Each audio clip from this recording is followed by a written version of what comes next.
my mind goes with so many questions. Right. Like, do you want to buy 2 properties with 100 and 100 down? Do you want to just pay off a house with 200 and just be debt free? Do you want to do 4 properties and let's do, so my mind just goes into like number mode. Aloha and welcome to Investing in Hawaii podcast, where we show everyday people how they can invest in real estate, build generational wealth, and achieve financial freedom in Hawaii. My name is Zasha Smith. And I'm Fuzzy Jardine. And today we have a special guest with us on here who grew up in Hawaii, now living in Vegas, and really has a great story. Aloha, my name is Leah Seguin, and I'm 808 to Vegas. Yeah, So maybe tell us a little bit about what inspired you to get into real estate. So after high school, I always wanted to own my own home, and I was cocktailing. And my parents always say, no, you need 20% down. And I was looking at her like, okay, the average house is $200,000. How am I supposed to save $40,000? And I was just looking at her, and I just said, you know what, I'm going to move. So at 22 years old with a 1-year-old baby and $700 in my pocket, I just moved to Vegas. And so that's kind of my journey here. Yeah, what year was that? Because I know when my auntie then bought a house in Vegas, they bought it was like 60, 70K back then. I don't know if it was 2001 maybe? Yeah, so I moved here in October of 2000. Okay. Yeah. The market was kind of good back then. Yeah. Right? When I reflect back, I'm like, there was no Mandalay Bay, right. There was no, Planet Hollywood. So the city was really smaller back then. Mm-hmm. And my rent was $700. Wow. So I was extremely happy with a really big closet. So that's something I was really excited for. But I challenged myself to make sure that I could survive. So. Well, and so did you move here and then purchase your own home? Maybe take us along that journey. And now you're a realtor. So how did you go? So in 2003, I saw there a new community called Rhodes Ranch opening up. Mm-hmm. I really loved the community, and it was for $169. And so back then, interest rates were 11.5%. Wow. And I never blinked. I just was, what's the payment? And it was $1,000. So I was like, well, that's just a little bit more than what I'm paying for rent. So I decided to just go do it. So that's how I started. And I didn't realize that someone told me that I could buy it at $0 down. So we had a program back then that was $0 down. So that's how I started. And I was just really excited to hear that there were programs like that out there.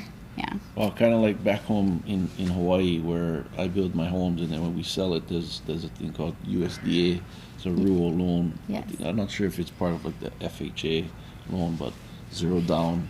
Yeah. People can get into a home and they just start doing their first payment, right? Yes. Monthly payment. So they do have programs like that as well here. Yeah. So what led you into becoming a realtor? Like, how did you get your first investment property? Did you start that way, or? Well, I always believed in like keep moving. Mm-hmm. So I lived in a couple years, and then that one I actually sold. I sold it about 18 months later for $320. So I made about $150,000. That's how I started. Mm-hmm. And then I decided to buy houses that were bigger land. So I wanted more of a long-term growth. And so that's kind of what I kept doing. And so I bought a property, and then I turned it into a rental, then bought another house that turned it into a rental, and I just kept doing that multiple times. So did you use like conventional loans then, because you were living in the property as your primary? My fourth house actually was with my fiance, my husband now. He's VA, so nice. I taught him to keep using the VA because it's $0 down. So when I think a lot of people don't know that strategy is that when you move into a home, there are certain stipulations where you have to live in it for a certain amount of years, or maybe a year, and then you can actually move and get another loan. So that's a great strategy. Even if you're not intentionally wanting to become an investor, yes, you can build your portfolio, slowly through using that and then leveraging your job. But I like the strategy you had, though. The first house you lived in it, well, you lived in it for a couple of years, but I know that there's it's like a house hack that people do that I learned, where you're not paying taxes after, you don't pay capital gains tax after you live in it for 2 years. Yes. Then you use that $150K profit and flipped it into Flipped it to another one. something So else, yeah. did you keep doing it over and over, or you just? The rest of the properties I actually kept, and I actually just recently sold them about 2 years ago. So a few of them I sold to pay off one.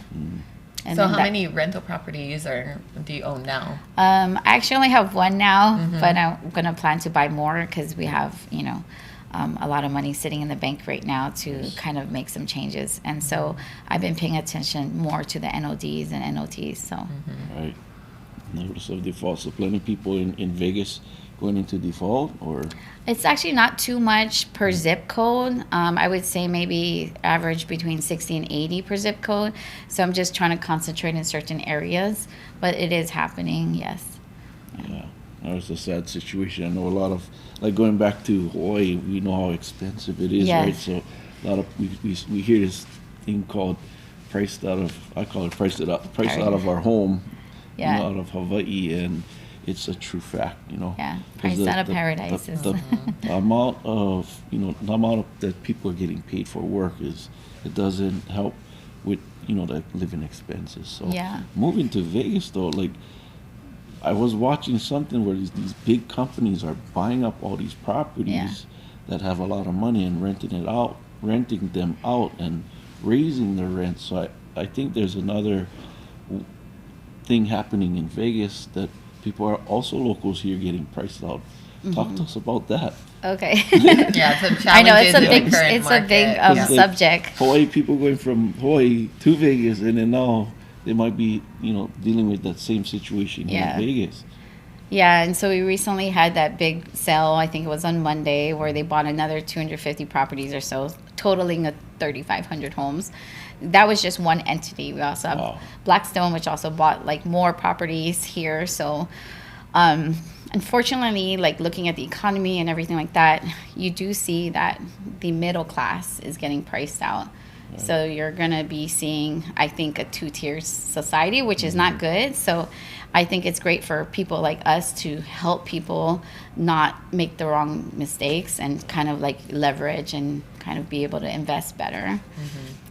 So do you still own any property in Hawaii, or maybe talk to us a little bit about your No, unfortunately, my mom family? passed away when I was 22. sorry. So it's been like 21 years. And so I just, my father lives in Waihole, so we live in Hawaiian homestead land. And so we, I guess, we do agriculture. So that's what my family does. As far as purchasing in Hawaii, that's something I'm definitely going to do. I do have some money on the side just to kind of see. But I hate to say that I feel like the market's going to change a little bit in Hawaii. So I don't want to Well, say we've anything seen- negative We on hope that. going But this way, yeah, we're not that's gonna- why I'm like, unfortunately, I feel the numbers are going down. That's why I have money aside to be able to buy something when I'm ready. Yeah. And you want to buy back home, or you? I do. My goal was 30 years. So I've been here 23. So in 7 years Almost was my there. goal to go back. And I've always had dreams of kind of being in leadership there. So I feel like there's a lot of things in, the political side that they need to fix. But I don't know if it's going to be right timing in 7 years. I know it's hard to like talk about that I sometimes. know it's tough. Yeah, I feel like we really need to like go back to the Hawaiian ways of growing from the mountain to the ocean, and so I feel like we rely so much on outside sources. So we should be growing our own lemons and Right. limes and other things than pineapple and sugar cane. But we should be able to Right. every state, I should say, Yep. should be able to feed their own Right. community. Right, and their own there's a people. lot of land that's out there the state owns, or that is leased, right? Or they have land that's just sitting, and Yeah. that'd be good for like the political side to like, hey, you know what, this piece of property, instead of us building one, what you call rail system, Yeah. spend billions of dollars. Let's Yeah. maybe go.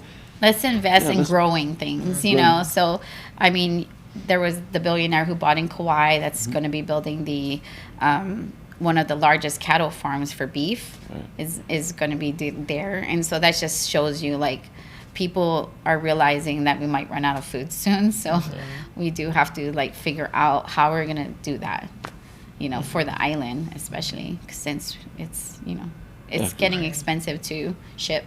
Right, they say if shipping gets stops in, like, I think shipping stops in like 2 weeks. The whole island is depleted of Yeah. resources. So Yeah. I think it's important for us to learn about agriculture or farming, because then we can live off the land and Yeah. not worry about if you're living in Hawaii, the Yeah. resources that come in, that's flown in or on the boat.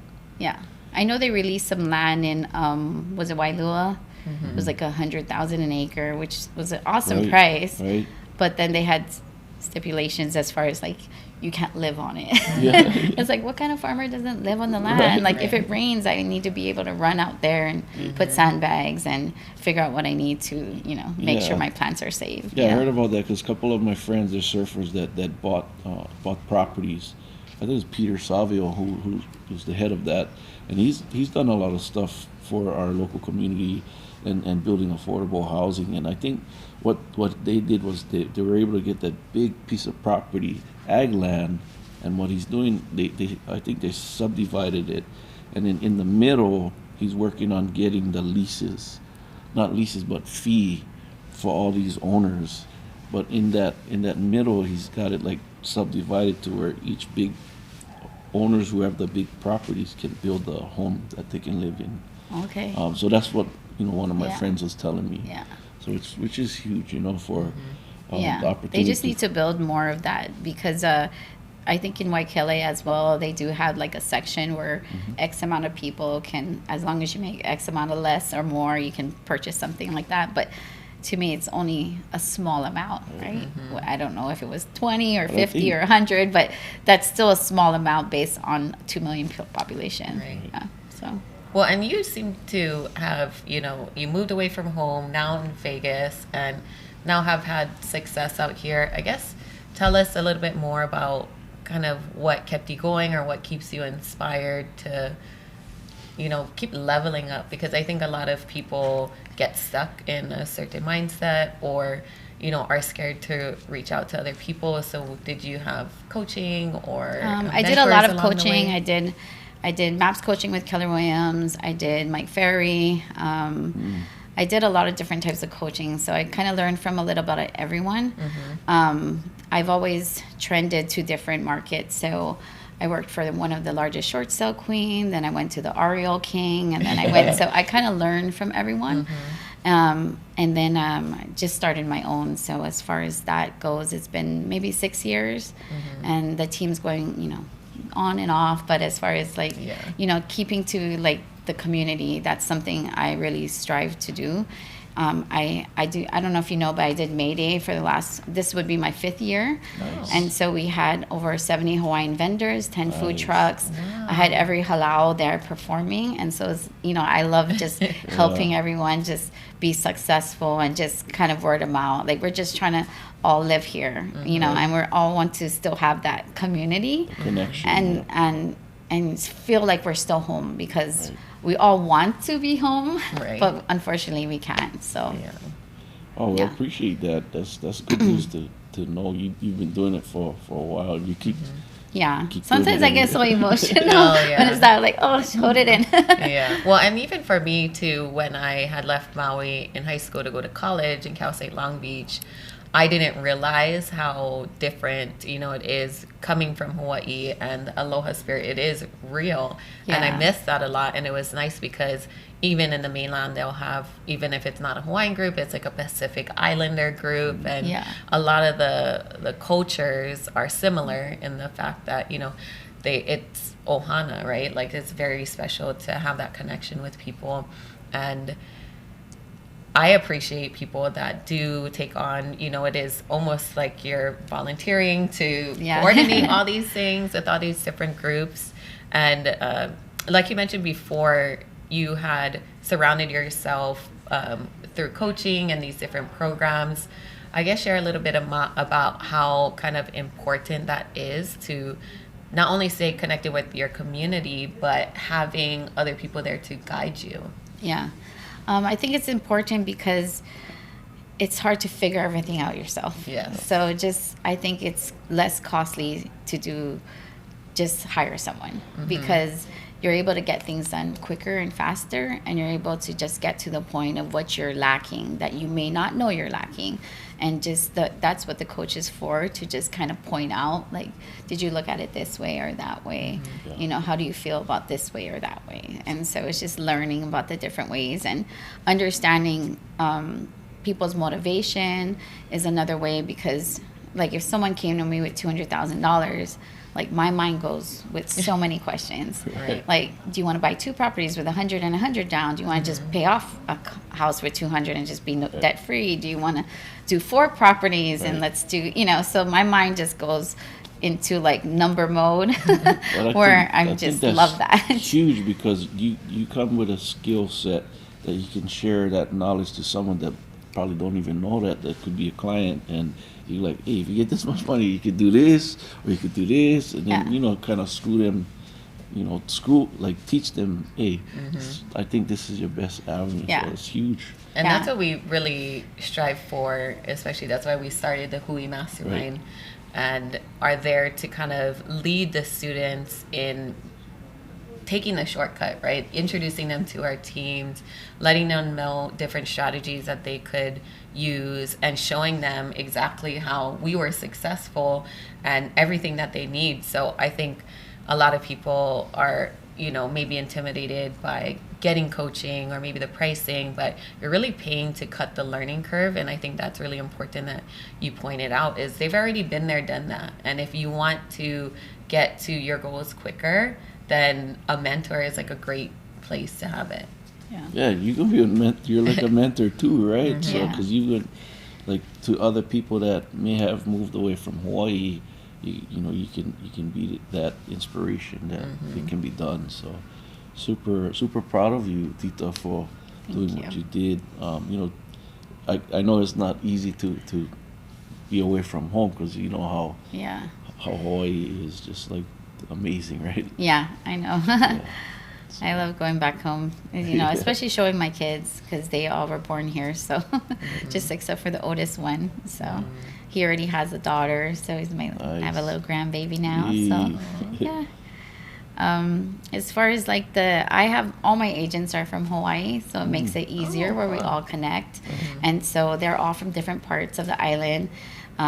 Leah Monroe, she's from like Ka'ava. Then I have Jory Goldera, she's from Kailua. Nice. And then Eileen Reyes, she's from Makakilo.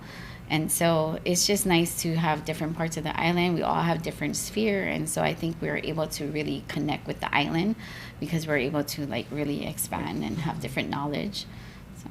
Yeah, I mean, what is it? You own your own brokerage? Sorry. It's just like a team. So I'm just under Real Broker. Okay. And so it's getting bigger, but we have maybe 120 agents in Hawaii. Oh, okay. And so yeah.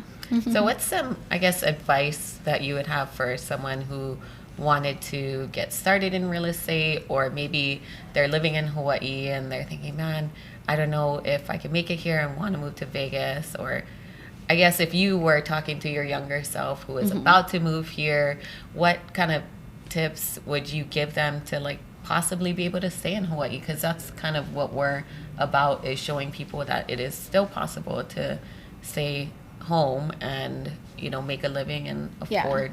A lot of times I always educate people as far as you don't have to maybe buy in Hawaii. You can stay in Hawaii and invest in Vegas. I love that. So condos average around $240,000. And so we can always do a second home, which would be 10% down. We can always do investment, which is 20% down. So it's just like kind of looking at those numbers, because I would love to say, let's, you know, I don't want to seem like I'm encouraging people to leave. You know, that's not what my business is about. My business is just more of the culture and the community. But as far as like staying in Hawaii, I'm all for it. And I'm like, if you can't buy a house, you have to invest somewhere.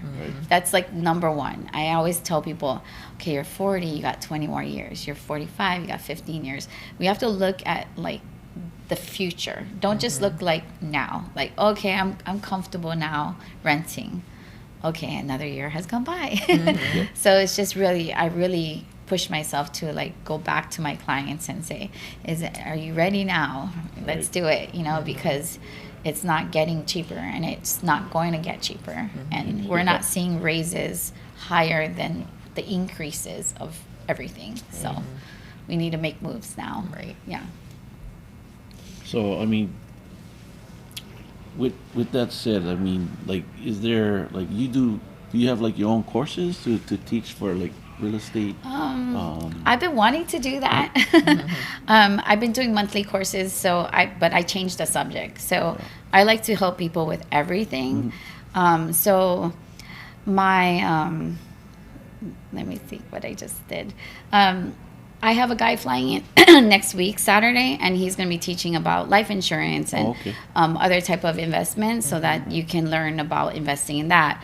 Next month, we're going to be doing solar, how to like kind of invest in that so you can save for the future. So just little bit courses. Last month was regarding accounting and how to start your own business, the LLCs, how to get that. So helping my clients like be able to start their own business and leveraging that. So I'm going to be doing a whole series this year. And so it's called Learn, Invest, and Connect. Wow. So that's my tagline for this year. That's and awesome. So I'm really hoping that would like take off. So if people wanted to find out more about you or connect with you, what's the best place that they can? Instagram 808 to Vegas would be the best. 808 to Vegas. Yeah. Perfect. Check her out. Yeah. Well, thank you so much for Wow. joining Thank us you for and having sharing me. your story. And you know, there's a lot of people in Hawaii who are looking for options. So we started this podcast just to really help people stay in Hawaii, and it seems like even they can invest out of state as well. And thank you for talking about that. That's Thank you. okay. So if you like this show, Yeah. please like and subscribe, and we'll see you on the next show. Aloha. Hello.